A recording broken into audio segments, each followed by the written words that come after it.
Bismillahirrahmanirrahim. This is Amna, and today we will discuss about process of artificial intelligence. आज का lecture बहुत interesting है, बहुत मज़ा आने वाला है।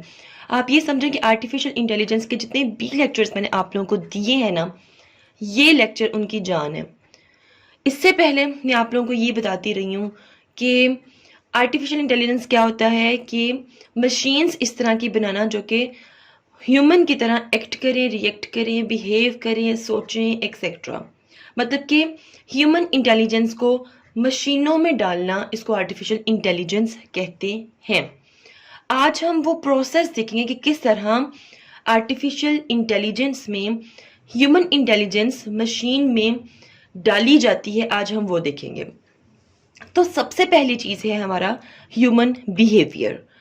हमारे बिहेवियर में क्या क्या चीज़ें आती हैं? हमारी रीजनिंग, मतलब हमारा लॉजिकली किसी चीज़ को सोचना, हमारी लर्निंग, हम कोई भी चीज़ देखते हैं, हम लर्न करते हैं, हमारे जहन में बैठ जाता है कि अच्छा इसको हमने देखा हुआ था पहले, या ये हमने सीखा हुआ था पहले। प्रॉब्लम सॉल्विंग, परसेप्शन, ये 4 टर्म्स हैं ह्यूमन बिहेवियर की, और यही टर्म्स हम लोग मशीनों में डालना चाह रहे हैं, जिसको आर्टिफिशियल इंटेलिजेंस कहते हैं और इसे ह्यूमन इंटेलिजेंस कहते हैं। तो यहाँ पे मैंने एक न्यूरल नेटवर्क लिखा हुआ है जी। न्यूरल नेटवर्क क्या होता है यहाँ पे मैंने शो भी कर दिया। अभी आपको समझ नहीं आएगी, पहले आप यहाँ पे समझ लें। जब भी हम कंप्यूटर में आर्टिफिशियल इंटेलिजेंस को इन्फ्यूज करने की कोशिश करते हैं, तो हम कंप्यूटर को क्या देते हैं? एक इनपुट लेयर देते हैं। देन उसके बाद उसकी एक हिडन लेयर होती है, और उस इनपुट लेयर के मुताबिक वो हमें आउटपुट लेयर देता है। तो 3 लेयर्स पे ये आर्टिफिशियल इंटेलिजेंस काम करता है। मतलब अगर हमने मशीन में ह्यूमन इंटेलिजेंस ऐड करनी है, तो हमें उसको कोई ना कोई इनपुट तो देना पड़ेगा। इनपुट देंगे, देन उसके अंदर हिडन लेयर्स में डिफरेंट प्रोसेसेस होंगे, और एट द एंड वो हमें आउटपुट देगी। तो मशीनों में कितनी लेयर्स होती हैं? 3, input layer, hidden layer and output layer. अब ये देखें, आपको नजर आ रहा है ये इनपुट लेयर है, ये हिडन लेयर है, ये आउटपुट लेयर है, और आपको ये नेटवर्क नजर आ रहा है कि बहुत कॉम्प्लेक्स नेटवर्क है। हम इनपुट देते हैं, देन डिफरेंट प्रोसेसिंग होती है इस हिडन लेयर में, उसके बाद ये हिडन लेयर आगे से हमें आउटपुट लेयर देती है। ये बिल्कुल वैसे ही काम कर रहा है जिस तरह हमारा दिमाग काम करता है। इसको मैं आपको नेक्स्ट स्लाइड में बताती हूँ कि हमारा दिमाग किस तरह काम करता है, और बिल्कुल उसी तरह ये न्यूरल नेटवर्क भी मशीनों में काम करता है। Now this slide is one of my favourite slide. बहुत मज़ा आने वाला ये स्लाइड, बहुत इंटरेस्टिंग है। आप सोचेंगे कि ये क्या बना हुआ है, अजीबोगरीब सा, ब्रांचेस, व्हाटएवर इट इज़। तो ये अजीबोगरीब सा आपके दिमाग का एक छोटा सा सेल है। हमारे दिमाग में तकरीबन 86 बिलियन ऐसे सेल्स हैं, और इन सेल्स को न्यूरॉन कहते हैं। मतलब एक सेल को न्यूरॉन कहते हैं, ज़्यादा सेल्स को न्यूरॉन्स कहते हैं। तो जैसे कि हमारी पूरी बॉडी सेल से बनी हुई है, बिल्कुल इस तरह हमारा दिमाग भी सेल्स से बना हुआ है, और दिमाग के सेल्स को क्या कहते हैं? न्यूरॉन कहते हैं। जबकि हमारी बॉडी के सेल्स को क्या कहते हैं? Red blood cells, white blood cells etcetera. लेकिन आज हम बात कर रहे हैं जी अपने दिमाग के सेल की। तो ये मैंने आप लोगों के सामने एक आपका दिमाग का सेल ड्रॉ किया हुआ है, जिसको न्यूरॉन कहते हैं। अब इस स्ट्रक्चर को आप ध्यान से अंडरस्टैंड करें, क्योंकि इस जैसा स्ट्रक्चर मशीनों में भी डाला जा रहा है ताकि वो ह्यूमंस की तरह बिहेव करें और सोचें और रिएक्ट एक्ट करें। ये है जी एक न्यूरॉन सेल है। ये आपके दिमाग का एक सेल है। इसका स्ट्रक्चर क्या है? यहाँ पे आपको ये ब्रांचेस नजर आ रही हैं। ये ब्रांचेस बेसिकली डेंड्राइट्स इनको कहते हैं, और दरमियान में ये जो खाली जगह है इसको सेल बॉडी कहते हैं। यहाँ पर आपको एक गोल सर्कल नजर आ रहा है जिसको न्यूक्लियस कहते हैं। देन यहाँ पे आपको एक लंबी सी ब्रांच नजर आ रही है जिसको एक्सोन कहते हैं। देन ये एक्सोन के टर्मिनल्स यहाँ पर बनाए हुए हैं। अब ये सेल किस तरह फंक्शन करता है? आप कोई भी नई चीज सीखते हो, या आप कुछ भी देखते हो, कुछ भी, या आप कुछ लर्न कर रहे हो, तो सबसे पहले वो इनपुट कहाँ जाएगा? ये जो डेंड्राइट्स बने हुए ना यहाँ पर जाएगा। तो इनपुट कहाँ आएगा? इन डेंड्राइट्स पे। देन वो इनपुट ये जो सेल बॉडी है यहाँ पर आएगा और यहाँ पर डिसीजन मेकिंग होगी।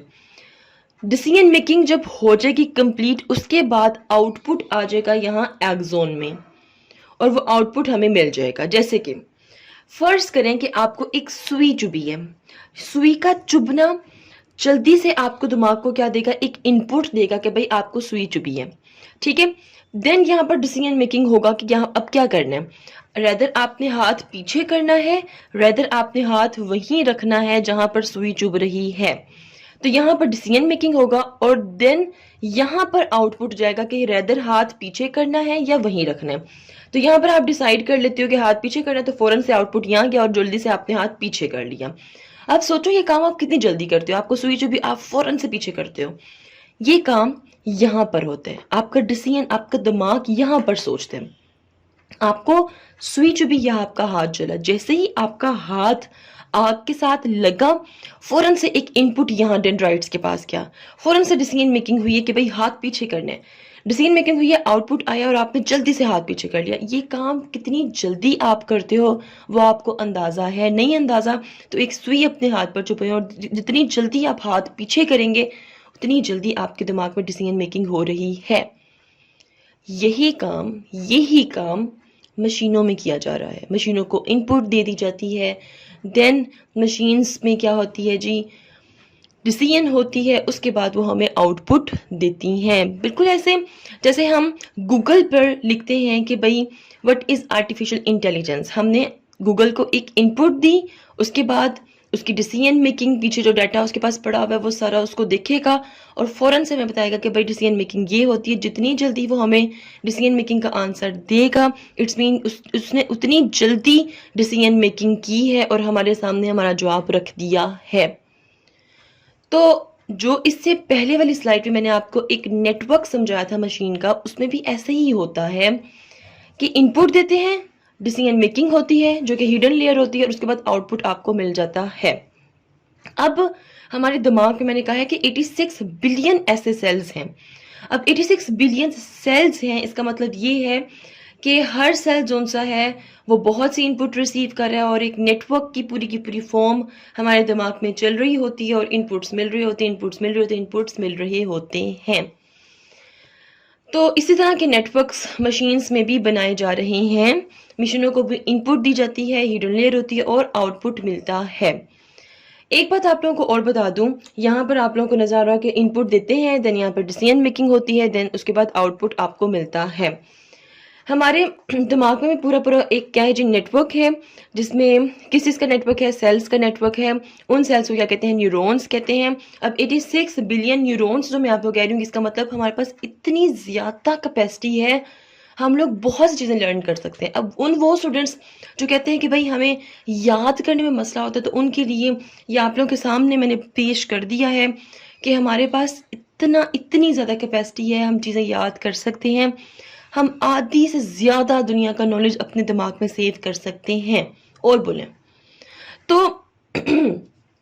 अब फर्ज कर लें कि ये जो सिस्टम है ये आपने मशीन्स में डाल दिया, मतलब इनपुट दे दिया, हिडन लेयर होगी, आउटपुट आएगा। आउटपुट उस वक्त आएगा जब आप उनको डेटा प्रोवाइड करोगे। जितना ज़्यादा डेटा देते जाओगे उतना ज़्यादा आपकी मशीनें वेल ट्रेन होती जाएंगी। फ़र्ज़ करो कि आपने एक मशीन को सिखाना है कि भाई ये सोफ़ा है, ये चेयर है, ये इंसान है, उसको डिफरेंस बताना है, तो आप उसको ज़्यादा से ज़्यादा सोफ़े की तस्वीरें दिखाएं, ज़्यादा से ज़्यादा मेज़ की तस्वीरें दिखाएं, ज़्यादा से ज़्यादा इंसानों की तस्वीरें दिखाएं। वो सेव करता जाएगा, उसके पास डाटा स्टोर होता जाएगा। तो जितना ज़्यादा डाटा होगा उतना ही आपका जो कंप्यूटर होगा वो वेल ट्रेन होगा। जैसे कि फ़र्ज़ करो कि एक शख्स है, उसको एक कमरे में बंद कर दो और उसके बाद उसको कुछ भी ना दो, ना कोई मोबाइल, ना कोई किताब, कुछ नहीं। उसे कहो कि भाई आपने जीनियस बनकर बाहर निकलना है। उसके पास अब कोई डेटा ही नहीं है, तो वो कैसे जीनियस बन के बाहर निकलेगा? तो इस तरह आप अपनी मशीनों में ये सिस्टम तो डाल दोगे, लेकिन जब तक उनको डाटा प्रोवाइड नहीं करोगे तब तक वो जीनियस नहीं बन सकती हैं। तो जी ये प्रोसेस है आर्टिफिशियल इंटेलिजेंस का। मुझे उम्मीद है आपको समझ आ गई है। अगर आपको समझ आई है तो ये वीडियो इतनी इम्पोर्टेंट है कि इस वीडियो का हक है कि आप इसे 5-5, 3-3, 10-10 लोगों को लाजमी फॉरवर्ड कीजिए ताकि लोग आर्टिफिशियल इंटेलिजेंस के बारे में जानें और उनको फ़ायदा हो। इसमें बहुत स्कोप है, इस पे हमारी पूरी ज़िंदगियाँ डिपेंड कर रही हैं। हम इनमें बहुत आगे जा सकते हैं आर्टिफिशियल इंटेलिजेंस में। So, if you have any question, do write your questions in comment section below and hit the like and subscribe button if you haven't yet. मिलते हैं नेक्स्ट हॉट इशू के साथ। Until then, मुझे अपनी दुआ में याद रखिएगा। Stay tuned and Allah Hafiz.